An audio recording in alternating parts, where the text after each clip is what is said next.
ऋतुजाचा जीव गेलाय आमच्या. अरे तिचा जीव गेला. एखादी आत्महत्या महिला करेल ती जास्त विचार करणार नाही, पण तिच्या पोटातलं 7 महिन्याचं बाळ घेऊन ती आत्महत्या करण्याचा विचार कधीच करणार नाही.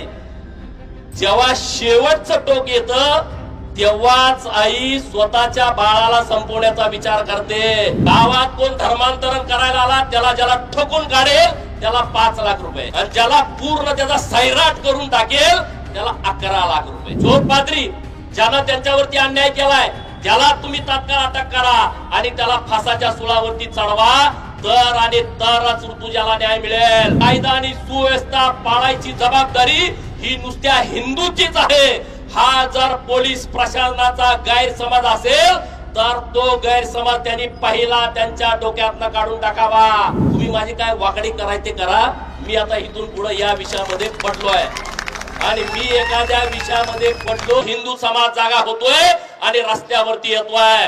इथून पुढच्या काळामध्ये तुम्हाला जशाच तसं उत्तर दिलं जाईल. हा जो मोर्चा आहे का पोलिसांनी तक्रार 3 तास दाखल करून घेतली नाही? पोलिसांचा काय इंटरेस्ट होता की तुम्ही धर्मांतरणाचा विषय त्यामध्ये टाकू नका? अरे जे घडलंय ते एफआयआर मध्ये टाकायला काय अडचण होती? 3 तास माझ्या ऋतुजीच्या आईला आणि वडिलांना तुम्ही तिथं थांबून ठेवता कशासाठी? काय कारण आहे? जो पाद्री ज्यानं त्यांच्यावरती अन्याय केलाय त्याला तुम्ही तात्काळ अटक करा आणि त्याला फासाच्या सुळावरती चढवा, तर आणि तरच ऋतुजाला न्याय मिळेल. तो कोळी नावाचा धर्मांतरित जो नायब तहसीलदार आहे त्याला त्यामध्ये आरोपी करा आणि त्याला अटक करून टाका. ही आमच्या आजच्या मोर्चाची मागणी आहे. ऋतुजाच्या या मोर्चाच्या मुख मोर्चाचे सगळे बॅनर शहरामध्ये लावले होते, तात्काळ आयुक्तांनी काढून टाकले. आयुक्तांना आमच्या लोकांनी विचारलं तर म्हणले एसपीचा फोन आलाय. काय फोन आलाय? तर कायदा आणि सुव्यवस्थेचा प्रश्न निर्माण होईल शहरामध्ये आणि ते सगळे बोर्ड बेकायदेशीर आहेत. ठीक आहे, आम्ही कायदा मानणारी लोक आहोत. तुम्हाला अनाधिकृत बोर्ड वाटले, तुम्ही काढून टाकले, मी तुमचं कौतुक करतो, तुमचं अभिनंदन करतो की तुम्ही रास्त कारवाई केली. तुम्ही जशी अनाधिकृत बोर्ड ऋतुजाच्या मूक मोर्चाचे काढून टाकले, मला सांगली मिरज कुपवाड महानगरपालिकेच्या आयुक्तांना सांगायचं आहे, सांगलीच्या जिल्हाधिकाऱ्यांना सांगायचं आहे, जिल्हा परिषदच्या सीओ आणि पोलीस अधीक्षक एसपी या चौघांना मला सांगायचं आहे, ज्या पद्धतीनं तुम्ही सांगलीमध्ये ऋतुजाच्या मुख मोर्चाचे अनाधिकृत बोर्ड म्हणून काढून टाकले, तशा पद्धतीनं उद्याच्या उद्या या सांगली मिरज कुपवाड शहरामध्ये आणि सांगली जिल्हा ग्रामीण मध्ये आणि सांगली जिल्ह्यामधल्या नगरपंचायती नगरपालिका मध्ये जेवढे बेकायदेशीर प्रार्थना स्थळ आहेत त्यांची यादी उद्याच्या उद्या तुम्ही आम्हाला द्या. ती यादी घोषित करा आणि 3ऱ्या दिवशी त्याच्यावरती बुलडोजर फिरवा. या 4 अधिकाऱ्यांनी जर सगळे बुलडोजर फिरवून जे बेकायदेशीर प्रार्थना स्थळ आहेत ती जर पाडली तर 10,000 लोक घेऊन या चौकामध्ये तुमच्या चौघांचा आम्ही सन्मान करू. आणि जर तुम्ही हे केलं नाही तर तुमची सुद्धा गाठ या हिंदू लोकांची आहे, हे पण तुम्हाला मला ठणकावून सांगायचं आहे. कायदा सुव्यवस्थेच्या नावाखाली जर तुम्ही फक्त आम्हाला दाबणार असाल, जर तुम्ही आमच्यावरती दबाव टाकणार असाल आणि कायदा आणि सुव्यवस्था पाळायची जबाबदारी ही नुसत्या हिंदूचीच आहे, हा जर पोलीस प्रशासनाचा गैरसमज असेल तर तो गैरसमज त्यांनी पहिला त्यांच्या डोक्यातनं काढून टाकावा. माग पण सांगितलं की इथं हा भगवा ध्वज लावताना पोलीस प्रशासन आयुक्ताला सांगितलं दंगल होईल, दंगल होईल.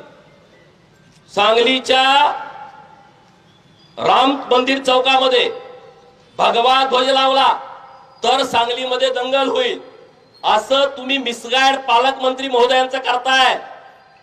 तुम्ही इथल्या लोकांना सांगताय की अशा पद्धतीची दंगल. कुठे गेले ते दंगल करणारे? कुठे आहेत ते दंगल करणारे? अरे आज भगवा इथं ताटमानेनं फडकतोय आणि सूर्य चंद्र असेपर्यंत हा भगवा याच चौकामध्ये असाच ताटमानेनं फडकणार आहे. आणि म्हणून गैरसमज करून तुम्ही जर भानगडी करणार असाल तर ते बंद करावं. सांगलीच्या आयुक्तांच्याकडे माझी एक दुसरी मागणी आहे. तुम्ही जे ख्रिश्चन समाजाच्या लोकांचं निधन झाल्यानंतर त्यांना दफन करण्यासाठी जी पेटी देताय, ती पेटी देताना त्याच्या जातीचा दाखला घ्या, त्याच्या जातीचा दाखला घ्या. नंबर 1. नंबर 2, सांगली मिरज कुपवाड महानगरपालिकेमध्ये जे आता सेवा बजावतायत क्लास 1, क्लास 2, क्लास 3 आणि क्लास 4 कर्मचारी, त्यांची यादी काढा. त्यांनी कुठल्या जातीचा दाखला जोडून नोकरी घेतली आहे. तुम्ही नोकरी घेताना एससी आहे, तुम्ही नोकरी घेताना एसटी आहे, तुम्ही नोकरी घेताना ओबीसी आहे, तुम्ही नोकरी घेताना व्हीजेएनटी आहे, तुम्ही नोकरी घेताना एनटी अबक आहे, आणि पूजा करताना मी ख्रिश्चन आहे, पूजा करताना मी मुसलमान आहे. हे कसं काय चालेल? सुप्रीम कोर्टाचा निर्णय आहे. ज्यांची पूजा पद्धत हिंदू धर्माप्रमाणे आहे आणि तो रिझर्वेशनचा लाभ घेतोय, तो नोकरीला लागतोय, आणि नोकरी लागल्याच्या नंतर कोणताही सरकारी लाभ घेतल्याच्या नंतर जर त्याची हिंदू देवपूजा करण्याची पद्धत बदलली, त्यांचे रीती रिवाज परंपरा बदलल्या, तर जर ते निदर्शनास आलं तर त्याला बडतर्फ करावं.